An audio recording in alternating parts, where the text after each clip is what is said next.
Hi అండి అందరికీ ఈ వీడియోలో మనం అస్థి కండరాల వర్గీకరణ గురించి అయితే తెలుసుకుందాం. అస్థి కండరాల వర్గీకరణ ఫస్ట్ మనం పెక్టోరలిస్ మేజర్, లాటిస్మస్ డార్సి, డెల్టాయిడ్ ఈ మూడు కండరాలు అనేవి దండ చేతిని కదిలించే పెద్ద కండరాలు. అదే విధంగా నెక్స్ట్ బైసెప్స్, ట్రైసెప్స్, బ్రాకియాలిస్ ఈ మూడు కండరాలు అనేవి మోచేతిని కదిలించే కండరాలు. నెక్స్ట్ గ్లూటియస్ మాక్సిమస్, ఇలియోప్సాన్, రెక్టస్ ఫిమరస్, ఎడక్టర్ లాంగస్ ఈ కండరాలు అనేవి తొడను కదిలించే పెద్ద కండరాలు. నెక్స్ట్ క్వాడ్రిసెప్స్ ఫిమరిస్, హ్యామ్స్ట్రింగ్స్, సార్టోరియస్ ఈ కండరాలు అనేవి మోకాలను కదిలించే కండరాలు. నెక్స్ట్ టిబియాలిస్ అంటీరియర్, గ్యాస్ట్రోనిమస్, సోలియస్ ఇవి పాదమును కదిలించే కండరాలు. నెక్స్ట్ స్టెర్నోక్లీడోమాస్టాయిడ్, స్పినియస్ కార్పిటస్, లాంగిస్మస్ కార్పిటస్ ఈ కండరాలు అనేవి తలను కదిలించే కండరాలు. Next external intercostal, internal intercostals, diaphragm ఈ కండరాలు అనేవి ఛాతిని కదిలించే కండరాలు. అదే విధంగా టిపిజియస్, పెక్టోరలిస్, సెర్రిటస్ అంటీరియర్, డెల్టాయిడ్ ఇవి భుజంను కదిలించే కండరాలు. Next palmaris longus, flexor carpi radialis, flexor carpi ulnaris, extensor carpi radialis longus, extensor carpi radialis brevis ఈ కండరాలు అనేవి చేతిని కదిలించే కండరాలు.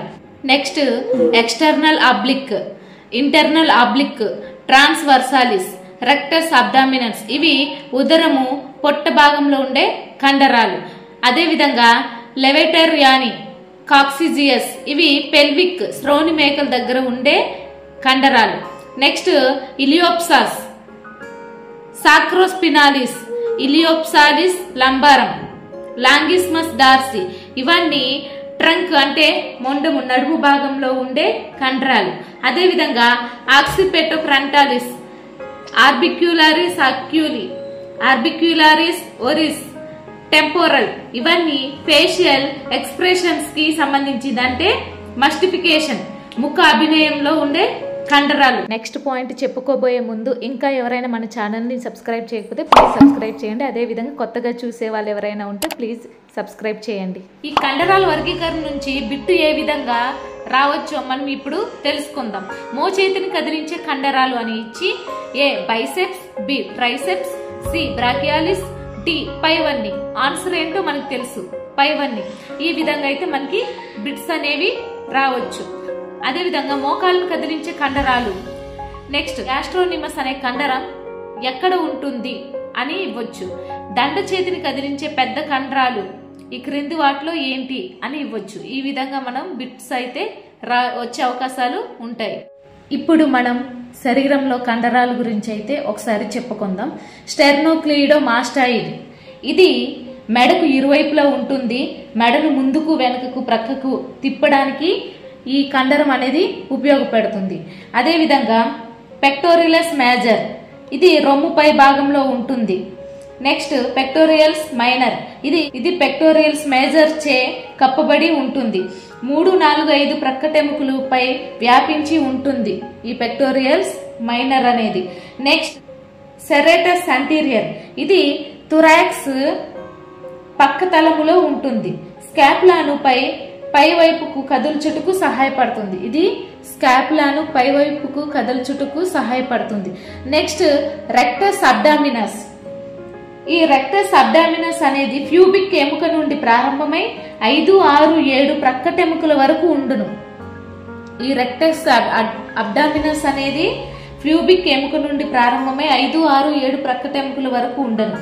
నడుమును త్రిప్పుటకు వంచుటకు ఉపయోగపడుతుంది ఈ కండరము.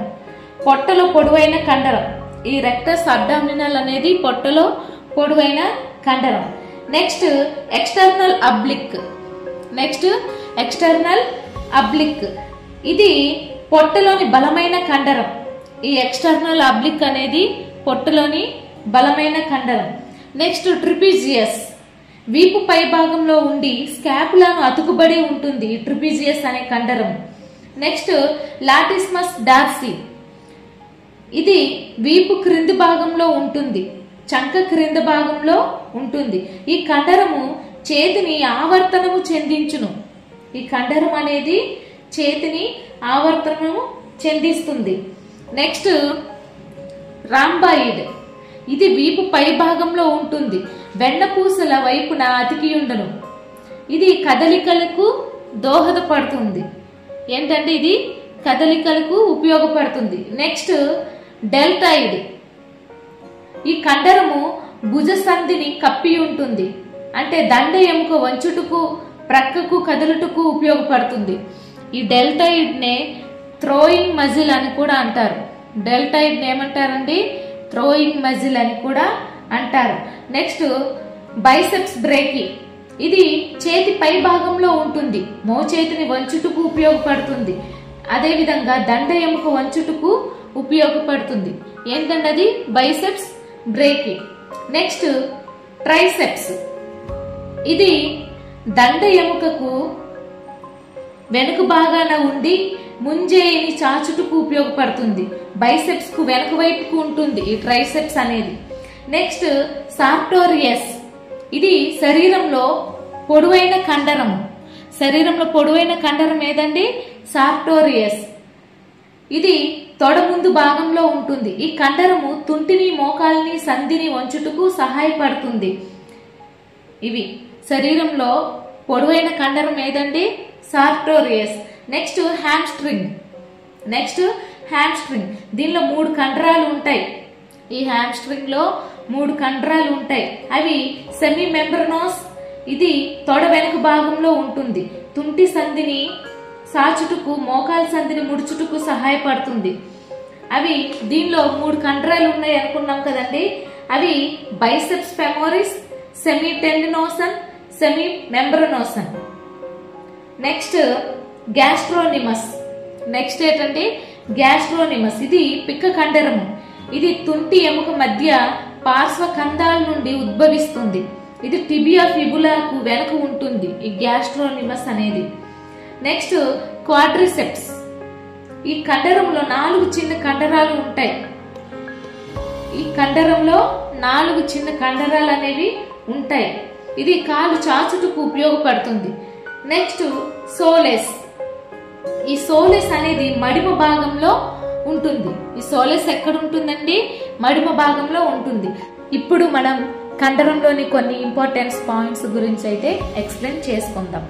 కండరం యొక్క క్రియాత్మక నిర్మాణాత్మక ప్రమాణం సార్కోమియర్. మనకి లాస్ట్ వీడియోలో పార్ట్ 1 వీడియోలో మనం సార్కోమియర్ అంటే ఏంటో తెలుసుకున్నాం. సార్కోమియర్ అంటే ఏంటండి? 2 జడ్ లైన్ల మధ్య దూరాన్ని సార్కోమియర్ అని అంటారు అని చెప్పుకున్నాం కదండి. ఇది కండరం యొక్క క్రియాత్మక నిర్మాణాత్మక ప్రమాణాన్ని సార్కోమియర్. నెక్స్ట్ కండర చలనములను వేగవంతంగా చేయు రసాయనము అసిటిలైన్ కొలైన్. కండర చలనములను వేగవంతం చేయు రసాయనం ఏంటండి? Acetylcholine. తగ్గించినది ఎడ్రినలిన్. తగ్గించేది ఏంటండి? ఎడ్రినలిన్. కండరములో ఉన్న పాస్పెట్ క్రియాటిన్ పాస్పెట్. కండరంలో ఉన్న పాస్పెట్ క్రియాటిన్ పాస్పెట్. ఈ క్రియాటిన్ పాస్పెట్ కణ అంతర్భాగంలో శక్తి ఏటీపీ మరియు క్రియాటిన్ పాస్పెట్ రూపంలో నిల్వ ఉంటుంది. కణ అంతర్భాగంలో శక్తి ఏటీపీ మరియు క్రియాటిన్ పాస్పెట్ రూపంలో నిల్వ ఉంటుంది. అదే విధంగా కండర సంకోచానికి అవసరమైన శక్తి ఏటీపీ నుండి లభిస్తుంది. కండర సంకోచానికి అవసరమైన శక్తి ఏటీపీ నుండి లభిస్తుంది. ఇందులో మనం ఏటీపీ అనగా అడినోసిన్ ట్రైపాస్పెట్. ఏటీపీ అనగా ఏంటండి? అడినోసిన్ ట్రైపాస్పెట్. శరీరానికి అవసరమైన శక్తి గ్లైకాల్సిన్ ద్వారా లభిస్తుంది. శరీరానికి అవసరమైన శక్తి గ్లైకాల్సిన్ ద్వారా మనకి లభిస్తుంది. అదేవిధంగా గ్లైకాలసిస్ అనే రసాయన చర్య వలన శరీరంలో గల ఏటీపీ, ఏడీపీ మరియు పాస్పెట్ అయాన్ గా విడిపోయి శక్తిని అందిస్తుంది. అంటే మనం ఏటీపీ,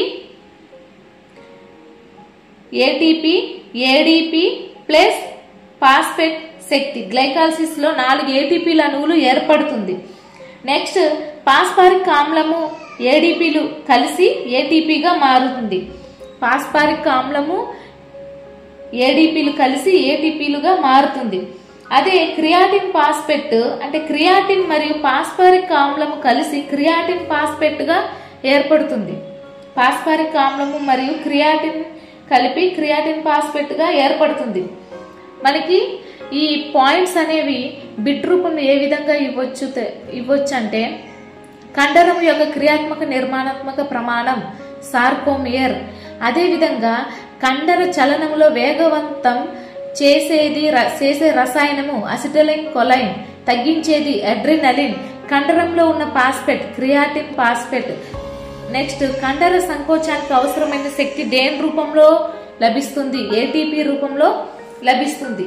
అదే విధంగా ఇప్పుడు మనం కండర అలసట అంటే ఏంటి దాని గురించి అయితే మనం తెలుసుకుందాం. మనిషి పని లేదా వ్యాయామము నిర్విరామముగా చేసినప్పుడు అలసటకు గురవుతారు. దీనినే కండర అలసట అని అంటారు. మనిషి పని లేదా అంటే ఒక పని చేసినప్పుడు లేదా వ్యాయామం ఎక్సర్సైజులు చేసినప్పుడు ఆ మనిషి అనేది అలసటకు గురవుతారు. దానినే కండర అలసట అని అంటారు. కండర అలసటకు గురైనప్పుడు కొద్దిసేపు విశ్రాంతి తీసుకోవాలి. కండర అలసట నుండి బయటపడి మరల వ్యాయామం చేయడానికి సంసిద్ధమవుతాడు. కండరములో లాక్టిక్ ఆమ్లము పేరుకొని పోవటం వలన కండర అలసట అనేది ఏర్పడుతుంది. ఈ కండరాలలో లాక్టిక్ ఆమ్లం అనేది పేరుకొని పోవటం వలన కండర అలసట అనేది ఏర్పడుతుంది. ఈ కండర అలసట అనేది 2 రకాలు. ఈ కండర అలసట అనేది ఎన్ని రకాలండి? 2 రకాలు. అవి ఏంటండి? శరీర అలసట, మానసిక అలసట, ఫిజికల్ ఫ్యాటిగ్యూ, మెంటల్ ఫ్యాటిగ్యూ. ఇప్పుడు మనం శరీర అలసట గురించి తెలుసుకున్నట్లయితే శారీరక అలసట మనిషి ఎక్కువ పనిచేసినప్పుడు లేదా క్రీడాకారుడు ఎక్కువసేపు వ్యాయామం చేసినప్పుడు శారీరక అలసటకు లోనవుతాడు. ఇలాంటప్పుడు కొద్దిసేపు విశ్రాంతి తీసుకొని శారీరక అలసట తొలగి మరల వ్యాయామం చేయడానికి వీలుగా ఉంటుంది. అనగా శారీరక అలసటకు విశ్రాంతి అవసరం. ఈ శారీరక అలసటకు విశ్రాంతి అంటే రెస్ట్ అనేది అవసరం. నెక్స్ట్ మానసిక అలసట. ఇది మానసికంగా ఎక్కువ ఆలోచించే వారిలో వస్తుంది. ఇది కండర పుట్టుకను ఆరిజన్ అని అంటారు. కండర పుట్టుకను ఏమంటారండి? ఆరిజన్. ఇది ఉన్న చోట కీళ్ళలో తక్కువ కదలికలకు ఉంటాయి. కండరం యొక్క చివర్ను ఇన్సెర్షన్ అని అంటారు. అని అంటారు. ఇది ఉన్న చోట కీళ్ళలో ఎక్కువ కదలికలు ఉంటుంది. ఇది ఉన్న చోట తక్కువ కదలికలు ఉంటుంది. ఇది ఉన్న చోట ఎక్కువ కదలికలు అనేవి ఉంటుంది. అదేవిధంగా కండరాన్ని సంకోచింప చేయగల అతి తక్కువ శక్తిని థ్రెషోల్డ్ అని అంటారు. కండరాన్ని సంకోచింప చేయగల అతి తక్కువ శక్తిని ఏమంటారండి? థ్రెషోల్డ్ అని అంటారు. నెక్స్ట్ థ్రెషోల్డ్ కన్నా బలమైన ప్రచోదనము సబ్లిమినల్. థ్రెషోల్డ్ కంటే అతి బలమైన ప్రచోదనం ఏంటండి? సబ్లిమినల్. నెక్స్ట్ థ్రెషోల్డ్ కన్నా బలహీనమైన ప్రచోదనము సూప్రాలిమినల్. థ్రెషోల్డ్ కన్నా అతి బలహీనమైన ప్రచోదనం ఏంటండి? సూప్రాలిమినల్. నెక్స్ట్ భూమాకర్షణ శక్తికి ప్రతికూలంగా పనిచేస్తూ మన శరీరాన్ని పడిపోకుండా కాపాడుతున్న వ్యవస్థ కండర వ్యవస్థ. ఏంటండి? భూమి ఆకర్షణ శక్తికి ప్రతికూలంగా పనిచేస్తూ మన శరీరాన్ని పడిపోకుండా కాపాడుతున్న వ్యవస్థ ఏంటండి? కండర వ్యవస్థ. నెక్స్ట్ మస్కులర్ స్ట్రెంగ్త్ ను 3 రకాల పరికరాలతో కొలుస్తారు. ఈ మస్కులర్ స్ట్రెంగ్త్ ను 3 రకాల పరికరాలతో కొలుస్తారు. అది ఫస్ట్ వన్ డైనమోమీటర్, రెండోది టెన్షియోమీటర్, మూడోది సైబెక్స్. ఈ 3 పరికరాలతో మస్కులర్ స్ట్రెంగ్త్ అనేది కొలుస్తారు. కండరాలు సంకోచ వ్యాకోచమును వ్యాయామం అంటారు. కండరాల సంకోచ వ్యాకోచాలను ఏమంటారంటే ఎక్సర్సైజ్ అని అంటారు. కండరం సంకోచించినప్పుడు వెలువడే ఉష్ణ శక్తిని కొలిసే పరికరం థర్మోఫైల్. దేన్ని కొలుస్తారండి?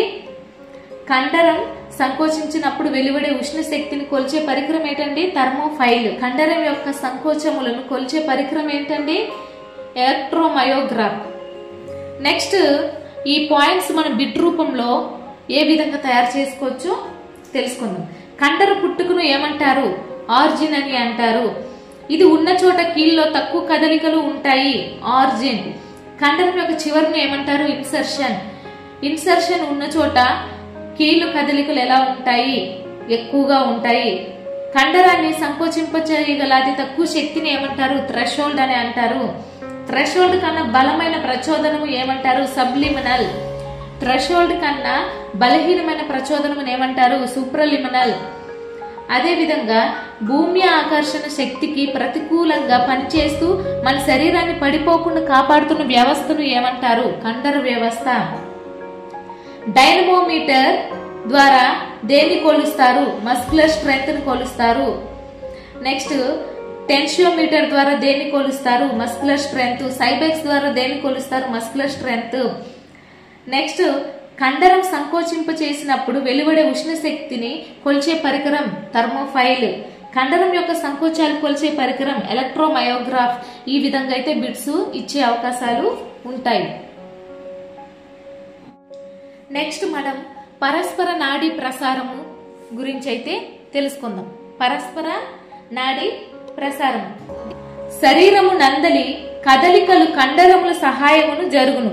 అట్లు జరుపుటకు ప్రప్రథముగా పంచే కండరములను ఎగోనిస్ట్ కండరములని, ఎగోనిస్ట్ కండరములను వ్యతిరేకంగా పనిచేసే కండరాలను యాంటోగనిస్ట్ కండరాలని అంటారు. ఉదాహరణకు చేతిని ముడిచినప్పుడు బైసెప్స్ సంకోచిస్తుంది, ట్రైసెప్స్ వ్యాకోచిస్తుంది. ఒక చర్య కొరకు కొన్ని ప్రచోదనాలు ఒక కండర సమూహమునకు పంపినప్పుడు అదే సమయంలో మరికొన్ని ప్రచోదనాలు వ్యతిరేక కండర సమూహానికి వెళ్లి ప్రతిచర్య కలుగు చేస్తుంది. ఎప్పుడైతే ఒక నాడీ ప్రచోదనము బైసెప్స్ కండరాన్ని సంకోచిస్తుందో అదే సమయంలో మరి ఒక నాడీ ప్రచోదనము ట్రైసెప్స్ కండరాన్ని వ్యాకోచిస్తుంది. దీని వలన చలనాలు జరుగుతాయి. ఇది సాధారణంగా జరుగు ప్రక్రియ. దీనినే పరస్పర నాడీ ప్రచారము అంటారు. దీనినే పరస్పర నాడీ ప్రచారము అని అంటారు. Next muscle cramp. ఈ మజిల్ క్రాంప్ అనేది చల్లని పరిస్థితులు ఉన్నప్పుడు కండరము సంకోచ స్థితిలో ఉండిపోవడాన్ని మజిల్ క్రాంప్ అనేది అంటారు. ఈ మజిల్ క్రాంప్ స్విమ్మింగ్ పూల్ లో స్నానం చేయట ఎగ్జాంపుల్ గా చెప్పుకోవాలంటే. నెక్స్ట్ కండరములలో సోడియం తగ్గుట వల్ల ఈ మజిల్ క్రాంప్ వస్తుంది. ఈ మజిల్ క్రాంప్ అనేది ఎందుకు వస్తుందండి?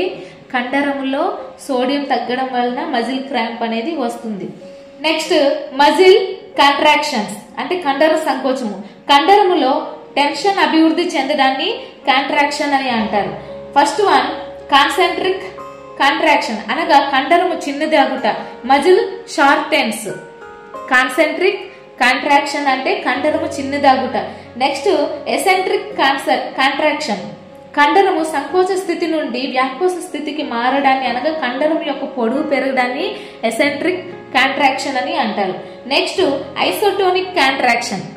ఐసోటోనిక్ కాంట్రాక్షన్ ఒక కండరము సంకోచించుకొని యాంత్రిక చర్య జరిపినట్లయితే దానిని ఐసోటోనిక్ సంకోచము అని అంటారు. అంటే ఐసోటోనిక్ కాంట్రాక్షన్ అని అంటారు. కండరము అయినా దానిలోని టెన్షన్ పూర్వము వలె ఉండును మరియు స్థిరంగా ఉండును. దీనిలో కాన్సెంట్రిక్ ఎసెంట్రిక్ కాంట్రాక్షన్స్ రెండు ఉండును. కండర ఆకార పరిమాణంలో మార్పు వస్తుంది. ఉదాహరణకి ఆహారం నమలడం, నడుస్తున్న కాలి కండరాలు జరిపే సంకోచ వ్యాకోసాలు దీనికి మంచి ఉదాహరణ ఈ isotonic contraction. Next isometric contraction. Next ఏంటండి? ఐసోమెట్రిక్ కాంట్రాక్షన్ శక్తిని ప్రదర్శించినా కూడా కండర ఆకార పరిమాణంలో మార్పు లేనట్లయితే దానిని ఐసోమెట్రిక్ కాంట్రాక్షన్ అని అంటారు. కండరము పనిచేసేటప్పుడు ఏదైనా బరువును లేపలేకపోతే దానిని బిరుసుతనము ఎక్కువ అవుతుంది. Next muscle hypertrophy. Muscle hypertrophy గురించి అయితే తెలుసుకుందాం. క్రమము తప్పకుండా వ్యాయామం చేయడం వలన కండరములకు రక్త ప్రసరణ జరిగి ఆక్సిజన్ మరియు పోషక పదార్థములు సరఫరా జరుగుతుంది. దీని వలన కండర పరిమాణము పెరుగును. దీనినే మజిల్ హైపర్ట్రోఫీ అని అంటారు. దీనినే మజిల్ హైపర్ట్రోఫీ అని అంటారు. దీనికి వ్యతిరేకంగా అట్రోఫీ. దీనికి వ్యతిరేకం ఏంటండి? అట్రోఫీ. నెక్స్ట్ మన కండర వ్యవస్థపై వ్యాయామం ప్రభావం. కండర వ్యవస్థ పైన వ్యాయామ ప్రభావం గురించి అయితే తెలుసుకుందాం. Effect of exercise and muscular system. Sarcolemma మందంగా తయారవుతుంది. ఈ కండర వ్యవస్థ పైన వ్యాయామం యొక్క ప్రభావం గురించి తెలుసుకున్నట్లయితే సార్కోలెమ్మా మందంగా తయారవుతుంది. నెక్స్ట్ టెండాన్స్ పరిమాణం పెరుగుతుంది. టెండాన్స్ పరిమాణం అనేది పెరుగుతుంది. సహనం పెరుగుతుంది. సహనం అనేది అంటే ఎండ్యూరెన్స్ అనేది పెరుగుతుంది. మజిల్ టోన్ అభివృద్ధి చెందుతుంది. మజిల్ టోన్ అనేది అభివృద్ధి చెందుతుంది. ఎముకలు మిసెంకిమల్ సెల్స్ నుండి పుట్టినాయి. కండరాలు మిసోడెర్మినల్ లేయర్ నుండి పుట్టినాయి. కండరాలు మిసోడెర్మినల్ లేయర్ నుండి పుట్టినాయి. నెక్స్ట్ కండరంలో చలనములు వేగవంతం అవుతుంది. అదేవిధంగా కండర తంతువులపై పొరను సార్కోలెమ్మా మందంగా తయారవుతుంది. కండరంలో క్రియాటిన్ ఫాస్ఫేట్, గ్లైకోజన్ శాతము మరియు హిమోగ్లోబిన్ పెరుగుతాయి. వ్యాయామం చేయడం వలన కండర కణాలలో ఏటీపీ శాతం, మైటోకాండ్రియాలు, నాడీ కండర సమన్వయము, కండర తానము, ఎంజైములు వేగముగా పెరుగుతుంది. ఈ వీడియో మీకు నచ్చినట్లయితే ప్లీజ్ లైక్ చేయండి, షేర్ చేయండి, అలాగే సబ్స్క్రైబ్ చేసుకోవడం మాత్రం మర్చిపోవద్దు. ఇంకా మరెన్నో ఇన్ఫర్మేషన్ టాపిక్స్తో మళ్ళీ కలుద్దాం. Thank you so much to all.